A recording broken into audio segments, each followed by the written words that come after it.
Nós vamos iniciar agora que a gente já compreendeu os mecanismos de adaptação. A gente vai iniciar quais são as causas da lesão, os princípios, né, os mecanismos de lesão. Acho que vai ser um pouquinho mais rápido, tá? Então, quando a célula não consegue se adaptar ao estresse ao qual foi submetida, ela vai sofrer a lesão, como nós vimos, né? E aí ela vai poder se adaptar ou não. Quando ela se adapta, o tipo de lesão é reversível, né? Quando ela não consegue se adaptar, é uma lesão irreversível e ela é direcionada à morte celular, seja por necrose, seja por apoptose. Mas quais são as principais causas dessas lesões, sejam lesões reversíveis ou irreversíveis? Então a gente tem aí, né, uma das principais causas, a hipóxia ou anóxia, né, que é a diminuição da disponibilidade do oxigênio total, perda do contato com o oxigênio. Então, o que é que pode causar isso? Asfixia, né? Ou uma elevada altitude em que a gente tem uma quantidade menor de oxigênio na atmosfera. Também temos como causa de lesão a isquemia, que pode ser causada, por exemplo, por uma obstrução arterial com um trombo, que impede a chegada do sangue. Se não chega sangue, não chega oxigênio, não chega nutriente, não chega nada. Como é que a célula vai manter seu metabolismo? Não mantém, né? Ela sofre uma lesão.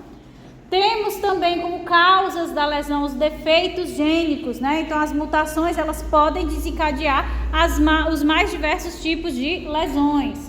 Além disso, os agentes físicos, químicos e biológicos também podem acarretar em lesões. Então, a gente tem como agentes físicos, né? Trauma, choque, radiação, queimadura, tudo isso pode acarretar numa lesão. Como agentes químicos, drogas lícitas e ilícitas, poluição, veneno, né? Toxinas de forma geral também podem acarretar em lesões.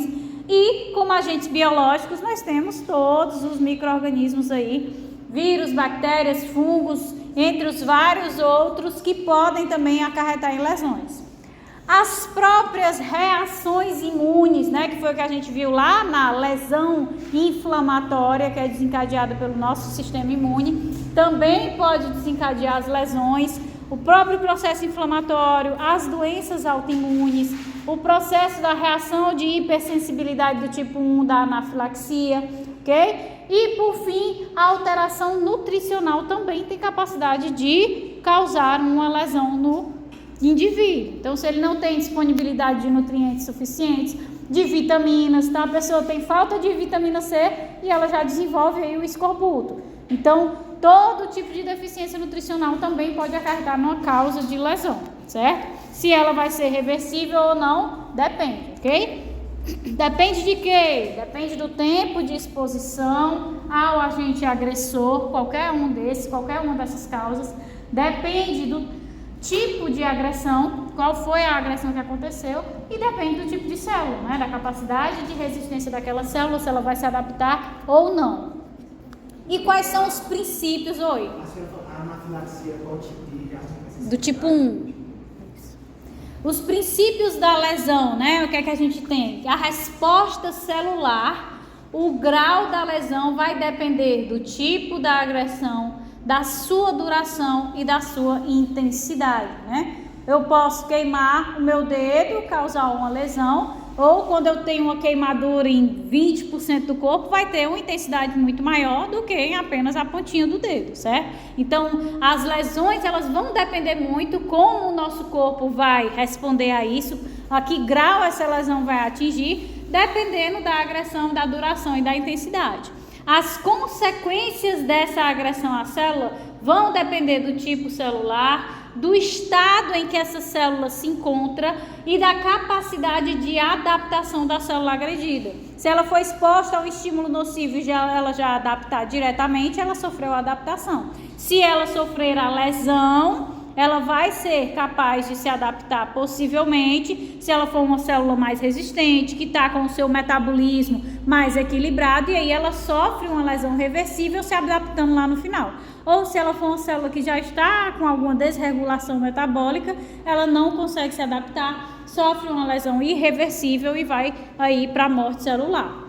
As lesões celulares ocorrem devido a alterações bioquímicas e funcionais em um ou mais componentes celulares. Foi o que a gente viu na introdução da aula. Para que a gente chegue a uma patologia, não foi, meu estômago que se lascou. Não, começou lá nas células, né? Das células foi subindo para os tecidos, do tecido para o órgão, do órgão para o sistema, né? Então, a gente só chega nos sinais e sintomas quando vai crescendo as alterações, desde o nível micromolecular até chegar ao nível macroscópico, ok?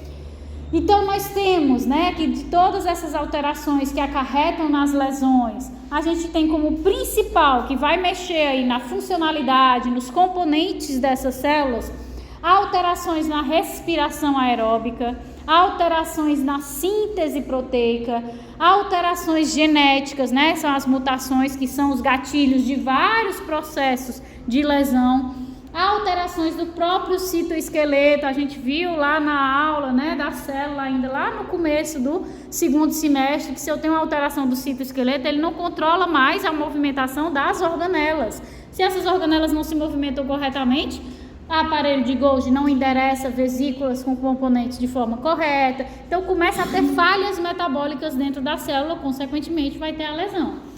Alterações da membrana celular é a membrana que separa o conteúdo interno do conteúdo externo. Se a gente lesiona essa membrana, com certeza a gente vai danificar a funcionalidade dessa estrutura celular, ok?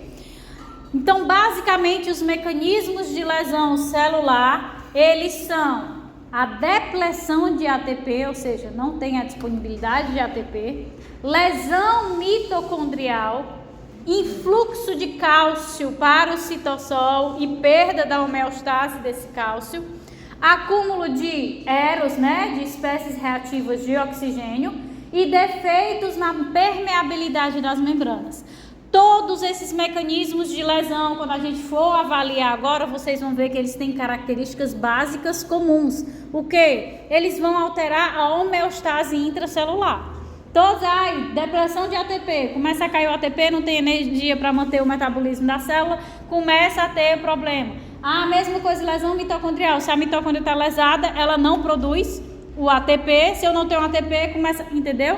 Se não tem o ATP, começa a ter a interferência na homeostase do cálcio.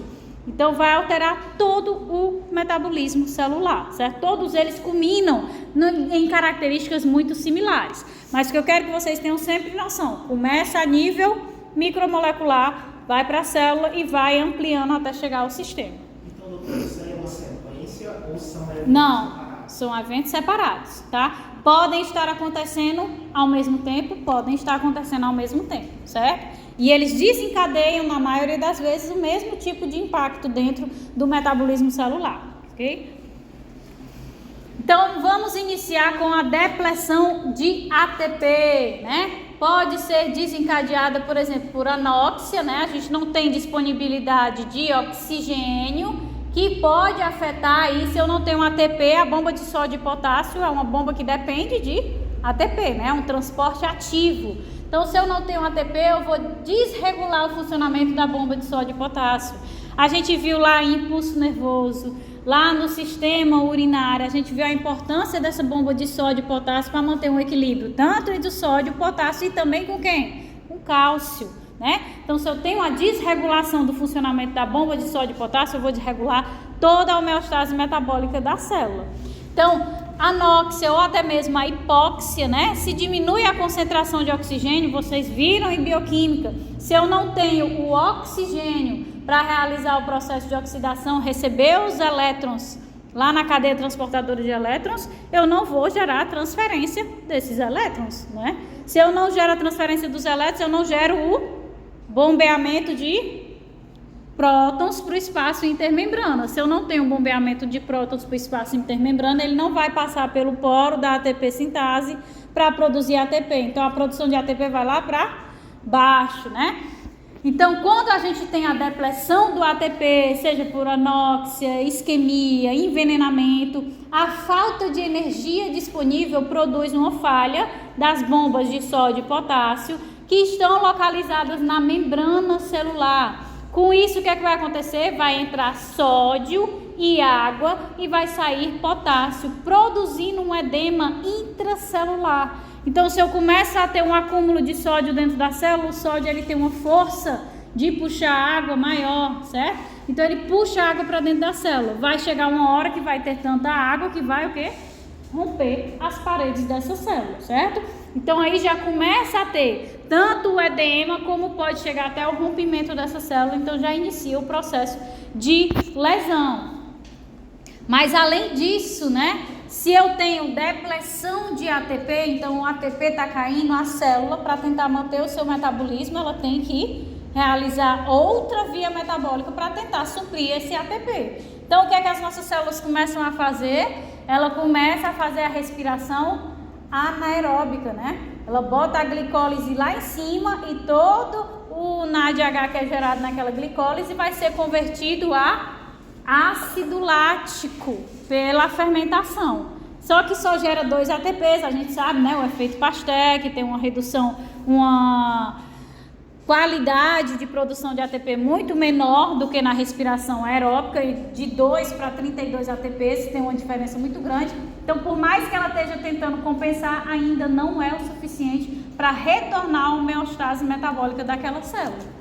Então, a célula inicia a glicólise anaeróbica, que vai ser muito menos eficiente, efeito Pasteur, vai gerar menos energia e vai começar a produzir também, nesse processo de tentativa de geração de energia, vai produzir o quê? O ácido lático, né? Que, como o próprio nome diz, é um ácido. Então, vai alterar o pH dessa célula, certo? E vai exaurir também os depósitos celulares de glicogênio. Além dela realizar o processo fermentativo para tentar obter esse ATP de alguma forma, ela vai comer tudo que está dentro da célula para tentar ter fonte de energia para produzir esse ATP. Então, acaba completamente o glicogênio que está armazenado dentro da célula.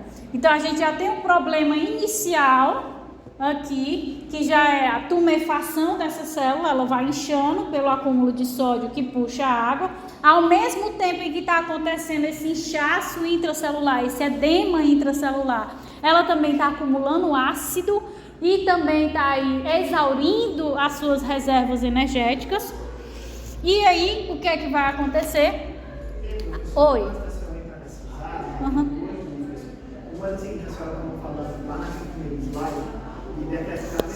Isso. A nossa introdução de potássio, você estava falando que por conta da falta de oxigênio, mais na frente a gente não vai conseguir fazer o bombeamento de prótons intermembranas. Por que mesmo que não é possível fazer o bombeamento de prótons? Porque a gente só tem energia suficiente para bombear os prótons quando se transfere os elétrons. É a força de transferência dos elétrons que permite esse bombeamento. Se eu não tenho oxigênio para receber no final, eu não tenho como transferir os elétrons. Se eu não transfiro, eu não bombeio para o espaço intermembrana, entendeu? Então a consequência disso é que na célula entra mais sódio.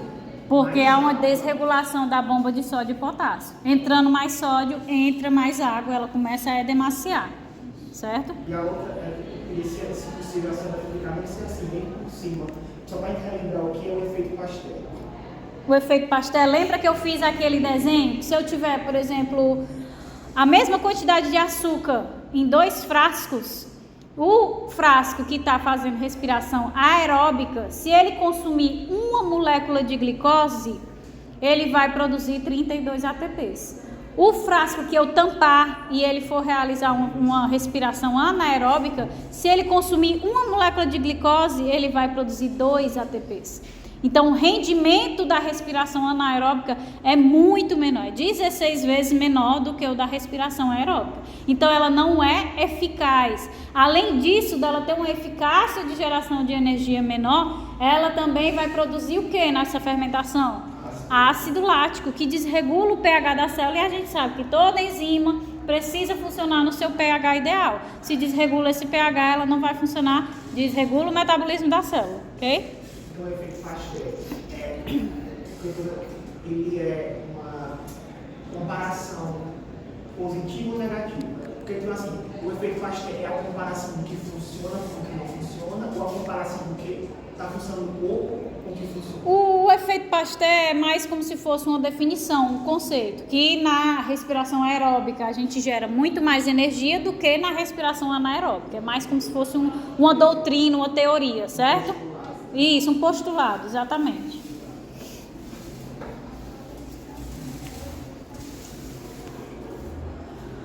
Então, o que é que acontece? Quando a gente tem aquele acúmulo de ácido lático devido à célula estar ali fazendo fermentação para tentar obter ATP, a gente tem uma queda do pH intracelular. E isso vai acarretar numa falha na bomba de cálcio agora. Inicialmente, pela falta de ATP, a gente tem a falha da bomba de sódio e potássio, que causa a tumefação, né, o edema. E depois, pela queda no pH, a gente tem uma falha da bomba de cálcio. E faz com que o cálcio comece a se acumular no citossol, certo? Ativando enzimas como proteases, ATPases, endonucleases e outras várias ases, né? Então, se eu estou ativando protease, eu vou começar a degradar proteína. Se eu estou ativando nuclease, eu vou começar a degradar o material genético. Estou ativando vários outros tipos de enzimas, até mesmo os ATPases, que vão degradar o próprio ADP, quebrando ele. Então eu estou destruindo completamente tudo que pode me fornecer um esqueleto carbônico para me dar energia para esse processo. Então ele começa a destruir tudo. O cálcio tem essa capacidade de ativar essas mais diversas enzimas. Outras enzimas que ele também ativa, fosfolipases. Se ele ativou as fosfolipases, começa a haver a degradação do quê? De lipídios. Onde é que a gente tem lipídios? Na camada da membrana, né? Então começa a degradar a membrana e aí se eu tenho um rompimento da minha barreira de proteção, essa célula vai ter uma lesão. Então, vão causar a destruição de componentes importantes da célula, né? As proteínas, o ATP, os ácidos nucleicos, as membranas, podendo levar à morte celular. O retículo endoplasmático vai perder os ribossomos, porque ribossomo, né, começa a ser degradado ali perto do retículo.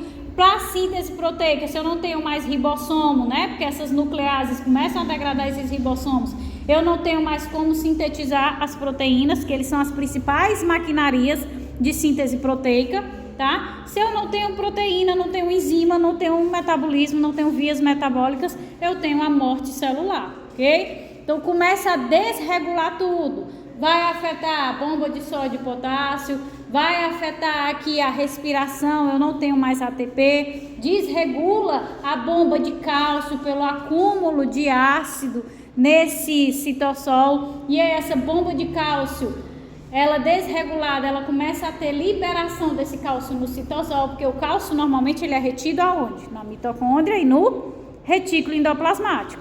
Se a bomba que fica mantendo ele dentro dessas organelas está desregulada, ele vai para o citossol e no citossol ele ativa todas as enzimas que degradam as macromoléculas da célula, ok? No caso dessa bomba de cálcio ativada, é a sequência depois da explicação lá que a senhora falou. Do ATP, isso. Porque como falta o ATP, eu começo a ter a fermentação anaeróbica. E essa fermentação que vai acumular o ácido que dá queda no pH, e essa queda no pH é que vai ativar essas bombas vai desregular o funcionamento das bombas de cálcio, tá? Então iniciou caindo o ATP por conta da falta de oxigênio, e a queda desse ATP desencadeou lá no final o acúmulo desse cálcio, que é o que desregula de fato tudo dentro da célula.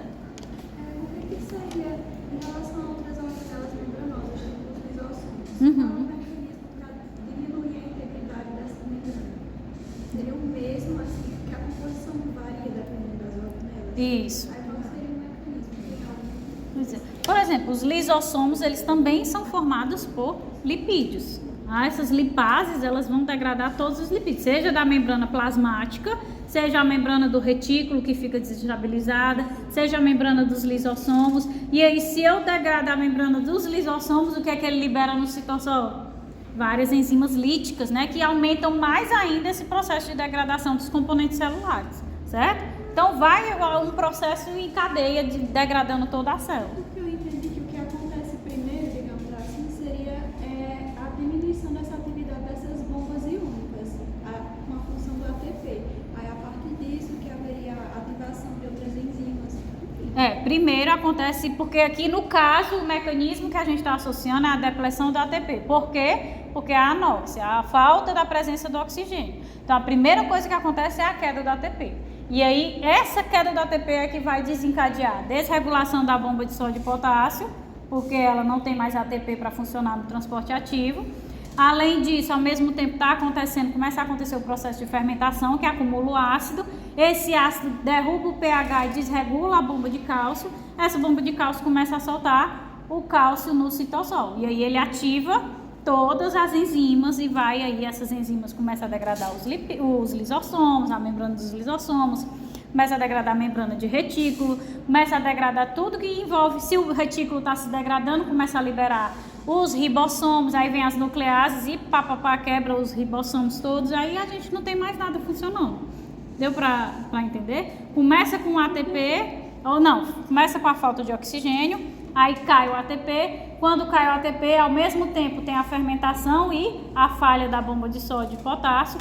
Daqui a gente tem a falha da bomba de cálcio e ela que vai ativar todo o resto que acontece ao mesmo tempo, entendeu?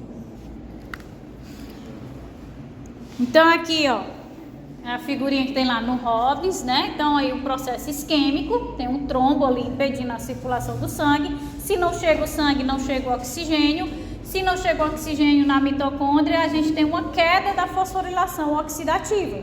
A gente não tem a formação de ATP, certo? Então, com a queda da formação do ATP, a célula, para tentar, reverter aquela situação, ela vai aumentar a glicólise anaeróbica, portanto, vai aumentar a concentração do ácido lático. Esse ácido lático ele vai ter uma redução do pH. E aí esse pH ele vai interferir em diversas coisas, como a desregulação da bomba de cálcio, ele vai interferir na condensação da cromatina, então a cromatina começa a ficar mais descondensada, começa a ser clivada aqui nessa região, então ele vai interferir. Se essa queda do ATP, ela vai causar essa tumefação, porque tem a desregulação da bomba de sódio e potássio e incha a célula, isso vai interferir na estrutura das organelas internamente. Então, o retículo endoplasmático ele fica instável, ele perde a sua estrutura básica e aí dá o destacamento dos ribossomos. Se eu não tenho os ribossomos ali aderidos, eu tenho a queda da síntese de proteínas. Da mesma forma, desregulei a bomba de sódio, Vou também aumentar o influxo de cálcio, de água e de sódio. E aí, se aumenta, o influxo de cálcio e de sódio, vou ter um aumento da entrada de água, vai ter o efluxo de potássio, que tem uma força de puxar água muito menor para fora, então por isso que na célula entra mais água e fica demasiada. Então a gente tem a tumefação do retículo, que destaca os ribossomos, temos a própria tumefação celular, que dificulta o quê? A difusão de nutrientes, de oxigênio dentro da célula, porque está aumentando o volume. Temos a perda de microvilosidades, temos a formação de bolhas, então tudo isso vai desregulando a estrutura metabólica e morfológica da célula, e assim ela não consegue mais funcionar e acaba indo à morte celular, certo? Isso quando é a falta de ATP. Mas a gente também pode ter uma lesão mitocondrial. E quando eu falo lesão mitocondrial, vocês já podem pensar assim, vai acontecer praticamente a mesma coisa, Porque se eu tenho uma lesão mitocondrial, o que é que vai diminuir a partir dessa lesão? Vai diminuir a produção do ATP, ela não está funcionando muito bem, então já espero que aconteça a mesma coisa que aconteceu lá na depressão de ATP. Mas além disso, se eu lesiono a mitocôndria diretamente no início, quem é que mantém o cálcio dentro deles, nas organelas? É o retículo e a mitocôndria. Se essa mitocôndria foi lesada, o que é que ela já vai liberar direto no meio? Cálcio. O cálcio faz o quê? Ativa todas aquelas enzimas e começa a degradar tudo dentro da célula.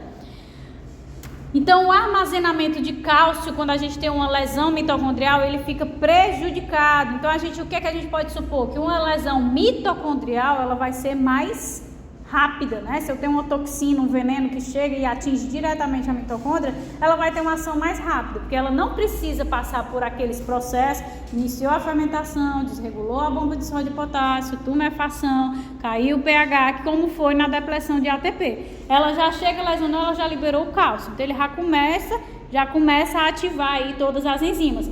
Significa que não vai gerar depressão de ATP? Claro que vai, ela não está mais funcionando. Então, ativa vários processos metabólicos que prejudicam a homeostase da célula, Então, as lesões celulares frequentemente são acompanhadas por alterações morfológicas das mitocôndrias. As mitocôndrias, elas têm como função primária a geração de energia na forma da molécula, né, da adenosina trifosfato, que é o ATP, mas elas também exercem outras atividades cruciais, dentre as quais a captação e o armazenamento de cálcio, tá? Do mesmo jeito que o retículo endoplasmático também tem essa função, certo? Então, nesse caso, vai ter a ativação das ases também. Também vai ter ativação das ases direto logo. Lesionou a mitocôndria, ela já libera o cálcio no meio, porque ela foi lesionada. Então, vai acontecer uma sinalização pelo cálcio, né? Isso porque o cálcio ele é fundamental para o funcionamento do corpo. Além de formar os ossos e dentes, ele é um regulador central de funções celulares, controlando o metabolismo em vários aspectos, por exemplo, ao regular a produção de ATP e processos energéticos. Por quê? Porque ele ativa, como também no momento em que ele não é mais necessário para ativar, ele é recolhido para que as ATPases funcionem ou produzindo ou reduzindo a produção de ATP, porque ATP é sempre necessário, né? Não se sabe se ele vai ser mais necessário em determinado momento, como de um estresse, ou menos necessário. Então, essas variações na concentração de cálcio é que vão estimular ou reduzir o estímulo dessas enzimas, dessas ATPases que produzem o ATP. Então, ele controla o metabolismo em diversos aspectos. Então, o cálcio ele é essencial no processo metabólico celular. Por isso que ele é um dos principais em todos os mecanismos de lesão que são afetados pelas causas das lesões, certo? Além disso, o cálcio ele é um importante sinalizador dentro da célula em processos como contração muscular, diferenciação celular, inflamação, entre outros. Imagine órgãos que tem que contrair constantemente, por exemplo, diafragma. A gente tem que ter uma contração involuntária dele constantemente. É um músculo esquelético. Se eu não tenho cálcio para sinalizar a contração, o que é que vai acontecer? Né? Não vai contrair. Então vai gerar lesão. E aí, é óbvio que se eu pegar 3 célulazinhas ali do diafragma todo, eu não vou ter um impacto tão grande. Mas quando a lesão começa a expandir, a gente começa a ter a expansão, né, para os outros níveis. Tecido, órgão e sistema. Começa a ter as falhas em níveis cada vez maiores. Então, ele tem, além dessas funções de ativação ou de redução da ativação de enzimas metabólicas, ele também tem a influência nesses processos aqui do funcionamento mesmo de mecanismos de funcionamento do corpo. A contração muscular, a diferenciação das células muitas vezes depende da sinalização do cálcio. Então, se ele não está acumulado direito, não está nas concentrações corretas, isso vai desequilibrar o metabolismo da célula, tá? Professora, aquela depressão de ATP clássica era por conta da falta de oxigênio. Isso. E essa demanda de ATP por conta da lesão mitocondrial. Isso. O que pode lesar essa mitocôndria? Todos os tipos de agressores. Seja um vírus, ele pode ser capaz de liberar uma substância que degrade as paredes da mitocôndria. Uma radiação pode lesionar a mitocôndria. Substâncias químicas, todas as causas que a gente viu, eles podem causar cada um desses mecanismos. Então, sejam agentes físicos, químicos, biológicos, pode acarretar nisso. Sejam os defeitos genéticos, as deficiências nutricionais, todas as causas de lesão podem desencadear todos os tipos de mecanismos de lesão, certo? Além disso, a gente pode ter a formação de poros nessa membrana mitocondrial. Então, as mitocôndrias elas podem ser lesadas por diversos mecanismos, como a perda da homeostase do cálcio. Então, a concentração aumenta no citossol. Então, lembra lá da depleção de ATP? A mitocôndria ela está íntegra, né? Ainda ela começa a ser lesionada quando ela diminui a concentração de ATP e aí vem o aumento do ácido lático, que reduz o pH e o que é que ele faz? Desregula a bomba de cálcio e do retículo começa a sair uma concentração muito elevada de cálcio. Essa desregulação do cálcio também é capaz de lesionar a mitocôndria, onde ele é armazenado, certo? Então, essa concentração aumenta no citossol, vai gerar também estresse oxidativo e a fragmentação dos fosfolipídios pelo aumento da concentração desse cálcio no citossol, né, que vai ativar as mais diversas enzimas. Então, isso acarreta no surgimento de poros na membrana da mitocôndria. Se eu estou com as fosfolipases tudo ativa, ela vai acabar atacando os lipídios de membrana. E sem a principal organela responsável pela produção energética, a célula vai poder ir à morte. Ah, mas não já lesionou a mitocôndria? Peraí, as nossas células não têm uma única mitocôndria, sabe? Porque ela desempenha uma função muito importante da respiração. A gente não tem só uma, a gente tem várias. Então, uma pode ter sido lesionada e as outras ainda podem estar íntegras. E aí, essa lesionada inicia esse mecanismo de lesão, mas vamos dizer que a célula consiga se adaptar. Ela vai lá, regula o cálcio, né? Ou seja, foi uma lesão reversível, né? Houve a lesão, mas a célula conseguiu se adaptar no final e não chegou à morte celular. Ou pode chegar que essa desregulação foi tão alta que em vez de lesionar apenas uma mitocôndria, lesionou quase 90% das mitocôndrias da célula. Aí foi um nível muito alto, ela começa a degradar realmente tudo que tem dentro da célula e leva a célula à morte celular, ok? Então aqui, ó, só para vocês verem.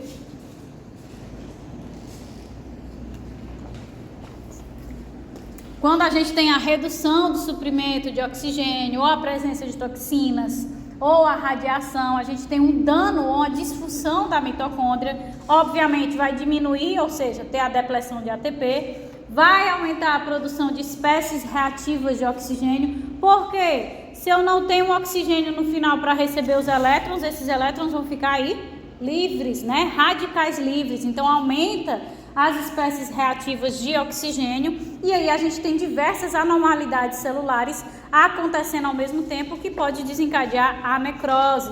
Mas também pode acontecer da gente ter uma redução dos sinais de sobrevivência, a gente pode ter a ocorrência de uma mutação e essa mutação, por exemplo, ser detectada pela P53, opa, houve um erro aqui na replicação do DNA, então essa célula está com o DNA errado, então ela não serve mais para sobreviver. E aí ele vai ativar, né, o aumento das proteínas pró-apoptóticas, e aí essas proteínas pró-apoptóticas, elas atuam aqui na mitocôndria, que a gente só vai ver na próxima aula, acredito, né? Que aí ele vai se unir ao citocromo C, que existe dentro da mitocôndria, aquele citocromo C do complexo 3, que recebe o elétron, pois é. Ele sai da mitocôndria quando há essa sinalização pró-apoptótica, se liga às estruturas, as enzimas que são chamadas de caspases, né, que iniciam a morte celular programada e vão desencadear a apoptose por várias cascatas que a gente só vai ver na próxima semana, eu acho, ou é na terceira semana, não tenho certeza, certo? São proteínas pró-apoptóticas, então ela vai se ligar com o citocromo C. Isso. Mas a gente vai ver isso aí, é só para vocês terem ideia de como acontece, mas a gente vai ver em detalhes essa partezinha da morte celular programada. É semana que vem mesmo, que é lesões irreversíveis e tem necrose e apoptose. Então, na próxima semana a gente já vai ver. Então, a gente pode ter aquilo que desencadeia a necrose e pode ter aquilo que desencadeia a apoptose, tá? Depende dos sinais das causas dessa lesão, do sinal que ela recebe. Outro mecanismo de lesão, né, além da depleção do ATP, da lesão mitocondrial, é o influxo de cálcio para o citossol e perda da homeostase do mesmo, né? Isso vai ser ocasionado principalmente pela falência das bombas de cálcio. Então, a homeostase do cálcio, como a gente já viu, é indispensável para a manutenção das funções celulares. A falência da bomba de cálcio promove a sua entrada para a célula e seu acúmulo no citoplasma, além do seu escape das mitocôndrias e do retículo endoplasmático para o citossol. Então, o cálcio vai promover a ativação de diversas enzimas que a gente já viu. Essas enzimas ativadas promovem a inativação do ATP, a lise das membranas celulares, a lise das proteínas estruturais e também das proteínas de membrana, fragmentação da cromatina através das endonucleases. Então, como a gente viu lá na depleção do ATP, a desregulação do cálcio, ela vai ser péssima para a homeostase metabólica dentro da célula. Ah, mas aqui está dizendo que o mecanismo da lesão é essa desregulação do cálcio. Exatamente. Existem causas de lesão que fazem com que haja um problema na homeostase do cálcio. Não necessariamente a gente vai iniciar com a lesão por depleção de ATP ou a lesão diretamente na mitocôndria. Eu posso iniciar esse mecanismo de lesão já desequilibrando o funcionamento das bombas de cálcio, certo? Então, por isso que ele é classificado como um terceiro mecanismo de lesão. Parece um submecanismo das duas primeiras. Exatamente, mas ele já pode acontecer de início. Uma determinada toxina que ela atua, em vez de atuar diretamente na mitocôndria ou no oxigênio para cair o ATP, ele atua diretamente na bomba de cálcio, entendeu? Então aqui, ó, a gente tem o cálcio, né? Aí vem um agente lesivo e vai interferir naquelas organelas que têm essa responsabilidade de armazenar o cálcio. Então a mitocôndria e o retículo começam a liberar cálcio por essa desregulação nas bombas de cálcio que acontece devido a esse agente lesivo. Esse cálcio começa a se acumular no citosol e o que é que ele faz quando ele entra no citosol? Ativa todas essas enzimas, desde enzimas que degradam lipídios, proteínas, carboidratos, os ácidos nucleicos. Isso vai causar dano à membrana, dano nuclear, os danos proteicos, né, da estrutura membranar, vai diminuir a síntese do ATP, porque ele também vai interferir no funcionamento das ATPases. Então a gente vê toda essa sequência que o cálcio a gente pode considerar como o principal causador das lesões, né? Mas o início de cada mecanismo é distinto. Iniciou pela depleção de ATP, pela falta de oxigênio. O segundo iniciou diretamente pela lesão da mitocôndria por determinado agente nocivo. E o terceiro iniciou diretamente por uma desregulação das bombas de cálcio iniciada por determinado agente nocivo, certo? Naquele texto que você falou, a gente tem um discurso de cálcio por conta da mitocôndria. Aí eu também daqui você vai nesse caso é fluxo, né? Nos dois o cálcio sai da mitocôndria e do retículo. Ele fica dentro da célula. Isso, no citosol, isso. Aí no caso dessa para dar conta de cálcio diretamente, estou vendo que atinge mitocôndria e retículo hepático liso. Naquela gente também atinge o retículo. Isso, porque as bombas de cálcio estão na membrana delas. Então atinge as bombas que estão na membrana do retículo e na membrana da mitocôndria. Então os mecanismos são o mesmo, que muda a causa, né? Exatamente, que muda a causa. Por isso que chama... Do oxigênio, outra foi por conta da lesão na mitocôndria diretamente, e essa daí é por conta da... lesão na bomba diretamente. Exatamente, exatamente. Professor, Oi. a apoptose, a diferença principal da necrose é que ela é uma morte celular, mas que está programada, né? Então, exatamente. Aí tem várias diferenças que a gente vai ver na próxima aula. Mas a apoptose, por ela ser programada, ela tipo não vai gerar um processo inflamatório, que ela quebra a célula em várias vesículazinhas. Então, se ela não libera o conteúdo intracelular no meio, ela não desencadeia a inflamação. A necrose não, a necrose a célula explode. E aí é escandalosa, ela libera tudo no meio e causa inflamação. Vários outros processos, características diferentes, mas a gente só vê na próxima semana. mas a necrose, no caso ela se encaixa no caso patológico, né?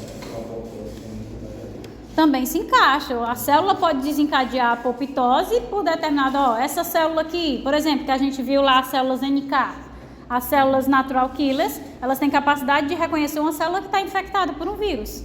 E aí ela, se ligando com os receptores, ela dá o sinal para aquela célula desencadear a apoptose, porque ela está infectada.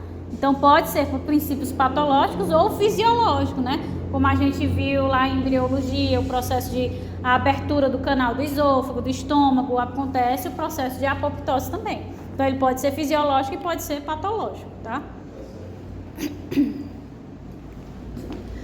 Então, o quarto mecanismo que a gente tem é o acúmulo de espécies reativas de oxigênio, né? Que a gente viu já nos outros mecanismos que está associado.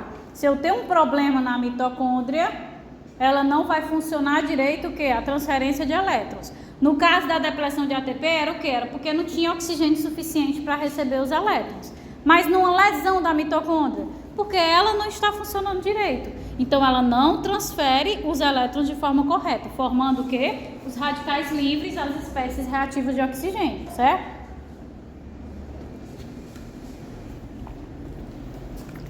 Então, obviamente que a gente gera radicais livres o tempo todo. A gente tem essa produção de espécies reativas de oxigênio o tempo todo, certo?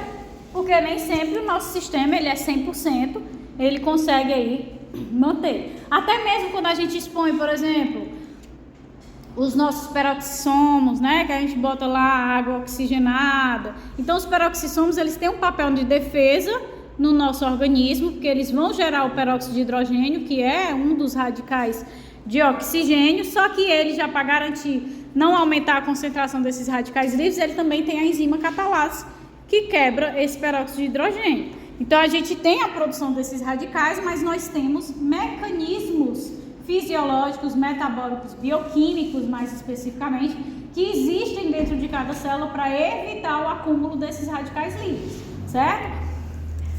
Então, como consequência do metabolismo celular, normalmente há a formação de pequena quantidade de radicais livres, né, que tem potencial lesivo para as células. Por isso que as células possuem mecanismos de defesa que evitam os danos causados por estes radicais livres. Então a vitamina C, ela consegue neutralizar, a enzima catalase dos peroxissomos consegue neutralizar, e aí a gente tem todo esse sistema aqui, né, da superóxido dismutase, da glutationa peroxidase, a ferritina, a ceruloplasmina, a proteína também conseguem, né, aí reduzir a concentração desses radicais livres, porque interagem com eles em todos esses mecanismos aqui, que não preciso vocês se aterem a isso só, tá? Só para vocês saberem. E a célula, ela consegue se defender desses radicais livres que são formados normalmente, tá?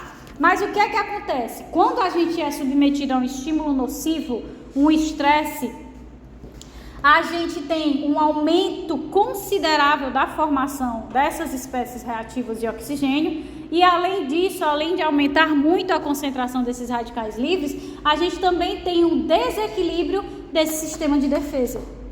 Então a gente tem um aumento do que causa o dano e tem uma redução daquilo que defende, porque esse agente nocivo, esse estímulo nocivo, ele vai afetar esse sistema de defesa natural que a gente tem para esses radicais livres, tá? Então a gente tem um aumento da formação das eros e diminuição da inativação das mesmas por essas moléculas aqui que tem esse papel. E isso vai poder levar a lesões celulares da mesma forma. Como? A gente tem diversos mecanismos para a formação desses radicais livres, né? A absorção de radiação, o metabolismo de determinadas drogas podem formar radicais livres, geração de óxido nítrico, vários outros, né? Estresse, até mesmo estresse psicológico pode aumentar a concentração de radicais livres, certo? Então as consequências dessa agressão por radicais livres vão ser diversas, mas as principais vão ser o quê? Peroxidação dos lipídios das membranas. Então, como eles são radicais livres, eles conseguem interagir com os grupamentos dos fosfolipídios. E aí realiza o quê? A peroxidação dos lipídios das membranas. E por membranas, é todas, né? É a membrana plasmática, que protege a célula do meio externo. É a membrana das organelas. Então, se ele peroxida o lipídio da membrana da mitocôndria, ele acabou de iniciar o mecanismo de lesão mitocondrial, né? Se ele lesionou a membrana do retículo endoplasmático, ele começa a ter o mecanismo de lesão pela desregulação das bombas de cálcio, né? Então tudo isso vai afetar o funcionamento que a gente viu anteriormente, vai culminar em todos os outros mecanismos anteriores, se a gente desregula a composição e estrutura da membrana. Vamos ter oxidação de proteínas. Se eu estou oxidando proteínas, enzimas dentro dessa célula, o metabolismo não vai funcionar de forma correta. Lesões do DNA, muito comum por radicais livres, certo? Essas lesões no DNA. E aí, se eu tenho lesões do DNA que são detectadas, né? Eu vou induzir aí a morte celular programada. As não detectadas podem acabar favorecendo o surgimento de uma neoplasia. Então, ela lesiona as células também. Então, vai acabar por degradar ou inativar os componentes celulares. Estes vão perder a função, consequentemente, a célula perde a funcionalidade e acaba sofrendo a morte celular, certo?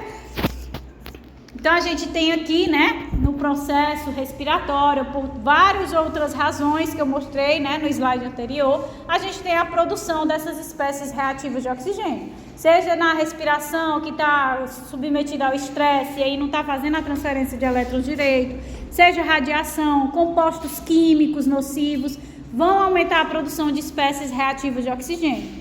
Ao mesmo tempo, esses estímulos nocivos também vão prejudicar o quê? Aqueles mecanismos de defesa que eu mostrei lá no início. Então, superóxido dismutase, catalase, glutationa peroxidase, elas perdem a sua funcionalidade por conta desses estímulos nocivos. Elas passam a funcionar em uma capacidade muito menor. Então, isso causa o acúmulo cada vez maior dos radicais livres. Se tenham radicais livres, o que é que eles vão fazer? Vão aí degradar os lipídios da membrana de organela, membrana plasmática, vão degradar proteínas, né, que têm funções enzimáticas dentro dessa célula, vão gerar danos ao DNA, mutações que vão também causar danos à célula, certo? Ok? E por fim, o último mecanismo é o... Só falta esse, hein? E por fim, o último mecanismo são defeitos na permeabilidade das membranas, tá? Que é o que a gente chama de lesões de membrana. Então, a perda da permeabilidade seletiva das membranas celular, mitocondrial, lisossomal, vai causar uma série de transtornos à célula, permitindo a entrada ou o escape de substâncias. Se eu tenho uma lesão na membrana da mitocôndria, que foi que a gente acabou de ver, vai causar todo aquele problema do cálcio sendo liberado. Se eu tenho uma lesão na membrana do retículo, vou causar a liberação do cálcio. Se eu tenho uma lesão na membrana do lisossomo, eu vou fazer a liberação de quê? De enzimas líticas que degradam todos os componentes celulares. Se eu tenho degradação da própria membrana plasmática da célula, eu perco a proteção com o meio externo. Então, também acarreta na perda da homeostase celular. Então, essa lesão, ela pode ser causada por falta de energia, ou seja, isquemia, que tem a queda do oxigênio, por lesão direta por toxinas, por vírus, substâncias químicas, fragmentos do sistema do complemento do sistema imune, tá? Então, o próprio sistema de defesa do organismo pode acabar desencadeando esse problema. Os mecanismos bioquímicos envolvidos são a disfunção mitocondrial, a perda dos fosfolipídios das membranas, anormalidades no citoesqueleto, né? Radicais livres, subprodutos da fragmentação dos lipídios, é como se tudo se acumulasse devido às lesões na membrana. Se eu estou ali lesionando a membrana do retículo e da mitocôndria e liberando cálcio, o que é que o cálcio vai fazer? Vai ativar as fosfolipases, vai ativar proteases. Então, as fosfolipases continuam essa degradação de membrana. As proteases vão degradar as proteínas do citoesqueleto, então a célula nem funciona mais direito. Ela nem consegue enviar enzimas, mensageiros, fatores de crescimento. Não consegue mais fazer o seu trabalho de forma correta, porque o citoesqueleto ele está perdendo a sua estruturação proteica, então ela não consegue mais funcionar de forma correta. Então, essas lesões de membrana causadas por esses vários componentes aqui que eu coloquei, podem acarretar também na lesão celular, ok? Então, tá aqui a célula normal e dependendo, né, da injúria que causou, ela começa a ter desregulação aqui da membrana, ela vai perdendo a sua forma, a sua estruturação, até que chega ao ponto que todas essas disfunções aqui, mitocondrial, de membrana, de citoesqueleto, radicais livres, se acumulam a um nível tão elevado que aí desencadeia a necrose da célula, certo? Ok, pessoal? Prontinho.